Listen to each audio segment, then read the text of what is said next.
और तो मेरे कुछ दो तीन भाई लोग हैं मेरे सब्सक्राइबर्स जिन्होंने मेरे को बोला था ये वीडियो बनाने के लिए। देख भाई, अब नीट आने वाला है। नीट अंडर ग्रेड को एक महीने में मैंने क्रैक किया हुआ है। ठीक है। सीन क्या है? सबसे पहली चीज, अगर तुम्हारे पास सिर्फ एक महीना ही बचा है, सबसे पहली चीज जो तुम्हें करनी पड़ेगी, पहली चीज ये है कि तुम्हें अपने आप को ये बताना पड़ेगा कि ब्रो दिस इज पॉसिबल। मैं कर सकता हूं एक महीने के अंदर नीट क्रैक। भाई, अगर कोई बंदा जिसके पास 206 हड्डियां है और एक दिमाग है, वो बहनचोद रॉकेट बना रहा है मार्स पे जाने के लिए, मैं इलॉन मस्क की बात कर रहा हूँ। तो भाई तू, जो इंडिया में एक घर में है और तेरे को बस एक काम बोला है कि भाई तेरे पास ए- एक पेपर है जो तेरे को करना है, क्रैक करना है। उसमें से तेरे को एक पर्टिकुलर रैंक लानी है एंड तेरे पास पूरा मैप वर्क दिया हुआ है। सबसे बड़ी गलती जो एक्चुअली में ज्यादातर लोग करते हैं, आई थिंक 12 लाख लोग जो नीट का पेपर होता है वो हर साल देते हैं। मेरे टाइम पे तो मैंने नीट 2018 में मेरी रैंक आई थी, 18,000 रैंक थी। It's not a good rank, but मेरे मार्क्स अराउंड 510 या कुछ आए थे। And it's not a good rank, but scene क्या है कि भाई मैंने ये सिर्फ 1 से 1.5 महीने की पढ़ाई में करा है। सिर्फ 1 से 1.5 महीने की पढ़ाई में। ठीक है। और मेरे ऐसे ना अनगिनत अनगिनत बच्चे होंगे ब्रो, अनगिनत बच्चे होंगे जो ना अपने आप को ना सिर्फ कोसते रहते कि बहनचोद पढ़ लेता, मैं पहले पढ़ लेता, बहनचोद तो क्या होता, मैं कहाँ होता, शिट मैं इस पोजीशन में क्यों। सीधी सी बात है, जो नीट का टॉपर भी होता है ना, जो टॉपर अभी बना नहीं है, वो भी एक महीने पहले अपने आप को कोस ही रहा होता है। Dude, the first thing that you have to do is trust yourself and बोल कि ओके ठीक है भाई, मैंने 2 साल वेस्ट किए, कोई प्रॉब्लम नहीं। तेरे ऐसे 10 करोड़ लोग हैं बहनचो जो 2 साल वेस्ट कर देते हैं अपने। First of all. Second, it is possible. Third, अब what the fuck should you do, कैसे करोगे बहनचो नीट को क्रैक। सीधी सी बात है, मैं अपनी मम्मी के पास रोते हुए चला गया था। मेरे मॉम डैड दोनों डॉक्टर्स हैं, उन्होंने मेरे को पहले ही वार्निंग दे दी थी कि सुशेन, हम तेरे को ड्रॉप नहीं लेने देंगे। मैं अपनी गर्लफ्रेंड के साथ खुश था, मैं पढ़ाई वढ़ाई से दूर हो गया था बिल्कुल। बहनचोद मेरी मॉम डैड ने जब मेरे को बोला ना कि तेरे को रशिया यूक्रेन तक भेजने के लिए हम तैयार हैं, हम तेरे को ड्रॉप नहीं लेने देंगे, तेरा साल नहीं बर्बाद होगा। फिर वो बंदी जब चली गई तब मेरी फिर मैं तो फिर अपनी मम्मी की वो उस पे आ गया मैं, ठीक है यार, शिट शिट शिट, अब तो करना पड़ेगा। मैं मम्मी के सामने रोने लग गया। सीधी सी बात है, उन्होंने मेरे को बोला कि 720 मार्क का पेपर है, 360 बायो है, उनमें से 180 फिजिक्स है, 180 केमिस्ट्री है। उन्होंने बोला तू बायो में अगर 360 या 340 ले आता है, चल तू 340 ले आता है, तेरी सीट पक्की तो हो जाएगी। ठीक है। प्राइवेट कॉलेज तक तो पहुंच गए सिर्फ बायो के दम पे, सिर्फ बायो के दम पे। तुम्हें फिजिसिस्ट नहीं बनना, तुम्हें ना पूरी केमिस्ट वाली नॉलेज आनी चाहिए। ठीक है। सबसे पहली चीज क्या करूं मैंने जो कॉलेज में आके पढ़ाई करना सीखा, और जो मेरे साथ जो भी जितने भी लोग हैं जो फ्रस्ट्रेटेड है बट मेडिकल कॉलेज पहुंच गए, उन्होंने बाद में आके सीखा है ब्रो पढ़ाई करना। तुम्हें क्या करना है भाई, नीट के प्रीवियस ईयर 30 ईयर्स के क्वेश्चन पेपर निकालने हैं। प्रीवियस 30 ईयर क्वेश्चन पेपर्स निकालने हैं।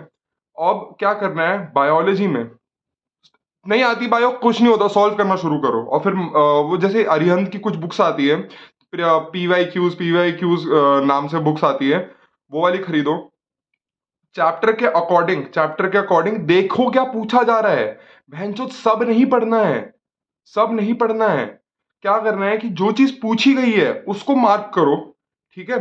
जब वो चीज पता चल जाए कि क्या बेसिकली भाई तुमसे नेशनल टेस्टिंग एजेंसी पूछना चाहती है, वही चीज पे कंसंट्रेट करो। अगर तुम उतना भी कर लोगे, अगर तुम 60 से 70% भी कर लोगे, तुम्हारी सीट आ रही है, तुम्हारे सिलेबस तुम्हें। बहन चो बायोलॉजिस्ट जुआलॉजिस्ट थोड़ी बनना है कि बैठ के आकाश के मॉड्यूल पढ़े जा रहे हो चाटे जा रहे हो ब्रो। ये सबसे सबसे गलती होती है ये। जो लोग पहले समझ जाते हैं वो उनकी उनका निकल जाता है ब्रो। सीधी सी बात है। फिजिक्स केमिस्ट्री में अपने, तुम देखो कौन से टॉपिक से ज्यादा क्वेश्चन पूछे गए हैं। अगर वेव ऑप्टिक्स से नहीं पूछ रहे हैं क्वेश्चन, तो 6 घंटे मत दो वेव ऑप्टिक्स को। अगर किसी टॉपिक से 3 से 4 क्वेश्चन पूछे जा रहे हैं तो उस पर एक पूरा दिन लगा दो। समझ रहे हो मेरी बात, यही करना है। अगर बहनचोद रे ऑप्टिक्स पढ़ रहे हो, तुम रे ऑप्टिक्स पढ़ रहे हो और उसमें से प्लेन मिरर पे 1 घंटा क्वेश्चन नहीं आया, तो प्लेन मिरर के कॉन्सेप्ट को जानो ही मत, स्किप कर दो वो कॉन्सेप्ट, बाद में देख लेना। अगर वो कॉन्वेक्स और कॉन्केव लेंस का पूछ रहे हो तो उस पर ध्यान दो ना। और स्टार्टिंग से मत पढ़ने बैठ जाओ, अब तुम्हारे पास टाइम नहीं है। ये टाइम ये और अपना वो कोसने की भी जरूरत नहीं है कि बहन जो घूसे घूसे मार रहे हो या सुसाइड अटेम्प्ट की बातें सोच रहे हो। ठीक है, सबकी लाइफ की जर्नीज अलग होती है भाई, मैं सीरियसली एक चीज बोल रहा हूँ, ये पॉसिबल है।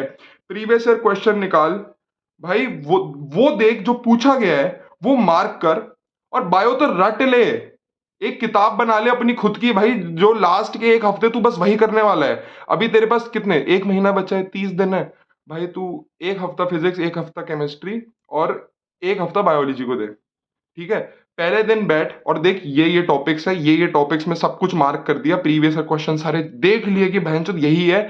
अच्छा, इस कॉन्सेप्ट पे बहुत बात पूछा जा रहा है। ठीक है, मतलब हाइजनबर्ग, वो जो भी चूतिया चूतिया चीजें भाई, किसी इक्वेशन पे, स्ट्रक्चर ऑफ एटम पे, ये वाला इस चीज पे बहुत ज्यादा क्वेश्चन पूछा रहे, तो उस पे कॉन्सेंट्रेट करो।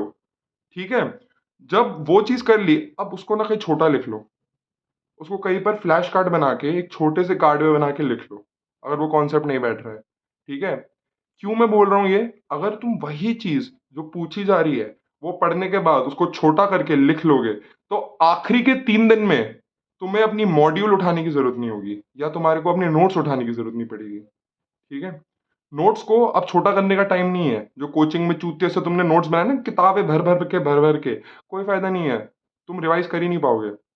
सीधी सी बात है, जो भी तुम्हारी मेन बुक है, चाहे तुम बहनचोद एस एल अरोड़ा से भी क्यों ना फिजिक्स पढ़ रहे हो, या इरोडोफिस से भी क्यों ना पढ़ रहे हो अब तक, सीधी सी बात है, प्रीवियस ईयर क्वेश्चन देखो।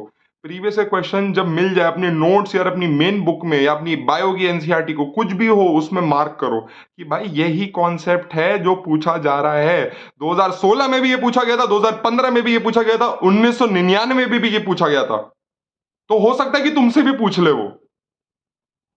ठीक है, इसको बोलते हैं स्मार्ट स्टडिंग। फिर जब फ्लैश कार्ड बन गया उस चीज का, नेक्स्ट टॉपिक पे जाओ, और रात को सोने से पहले अपनी मम्मी को पकड़ा दो फ्लैश कार्ड और बोलो कि मम्मी पूछ लो यार मुझसे, भाई मैं अगर आज डॉक्टर हूं, या मैं आज अगर नीट क्रैक कर पाया इतने छोटे से टाइम पे, it's all because of my mom. मेरी मॉम ने क्या किया, उन्होंने, भाई मेरे को फिजियोलॉजी नहीं समझ आती थी, ह्यूमन फिजियो नहीं समझ आती थी, प्लांट फिजियो नहीं समझ आती थी, तो उन्होंने हर एक एक ऐसे ऐसे बड़े बड़े चार्ट पेपर्स पे, एक चार्ट पेपर में जैसे कार्डियोवैस्कुलर सिस्टम लिख दिया, पूरा कार्डियोवैस्कुलर, कि मेरी गांड ना फटे रिवाइज करने में। अगर मैं एनसीईआरटी के 6 पेज कार्डियोवैस्कुलर के देख रहा हूं, और मैं बस एक शीट देख रहा हूं कार्डियोवैस्कुलर की, तो मेरे माइंड पे स्ट्रेस कम होगा शुरू करने से पहले भी पढ़ाई। अपने रिसोर्स को छोटा कर दो, एक बार वो छोटे हो गए उसको बार बार पढ़ो, उस छोटी सी चीज को, छोटे से फ्लैश कोड को बार बार पढ़, क्योंकि तेरे को पता है कि वो 30 साल में इतनी बार पूछा गया है। पॉसिबल है क्रैक करना, मिल जाएगी सीट। तुम लकी हुए तो गवर्नमेंट भी निकाल लोगे, गवर्नमेंट निकाल सकते हो तुम निकाल सकते हो, तुम सब निकाल सकते हो भाई। मेरे साथ सीन क्या था भाई, मेरे को तो पसंद ही नहीं था, तुम्हें तो पसंद है और तुम फंसे हुए हो। ठीक है, हो जाएगा, इट्स ऑल पॉसिबल। ठीक है, ये गेम है ब्रो, ये एग्जाम ना हुआ है, नीट देने के बाद मुझे पता चला कि बहन जो देखी तो मंडे टेस्ट की तरह ही था। मेरी 2 साल गांड फाड़ के रखी हुई थी मेरे टीचर्स ने और मेरे पेरेंट्स ने, कि भाई नीट आ रहा है, नीट आ रहा है। तो मेरी डाइट तक चेंज कर दी थी, तू सैलेड खाएगा कि भाई तेरे को डायरिया ना हो जाए नीट के दिन। भाई मेरी तो पूरी लाइफ नीट के अराउंड वो करी थी, रिवॉल्व करी थी। मैं इतना फ्रस्ट्रेट हो गया था, मैं तो तुम्हारे लिए डरता हूं। ठीक है, तुम्हारे दिमाग में कितना टेंशन, कितनी स्ट्रेस होगी ब्रो। ठीक है, और अच्छी बात नहीं है ब्रो। ठीक है, कि इतनी स्ट्रेस लेने की जरूरत है नहीं, ये पॉसिबल है। 3 ही तो सब्जेक्ट है, 3 ही तो सब्जेक्ट है, तेरे पास एक हफ्ता एक पूरे सब्जेक्ट को पढ़ने के लिए है। अगर तू अभी जेल में बैठा होता और मैं तेरे को एनसीईआरटी पकड़ा देता ना, तू सबसे खुशी खुशी एनसीईआरटी पढ़ रहा होता। ठीक है, जब तक कॉलेज नहीं मिलता ना, वो भी जेल की तरह ही है, जो जिंदगी तुम्हारी चल रही है। ठीक है, बी स्मार्ट, रिवर्स स्टडी करो, प्लीज रिवर्स स्टडी करोगे सब हो जाएगा। रिवर्स स्टडी करके टॉपिक पकड़ो, टॉपिक पकड़ लिया, उस पे उसको छोटा करो और उसको बार बार रिवाइज करो, पेपर देने चले जाओ, निकल जाएगा नीट। ठीक है, थैंक यू।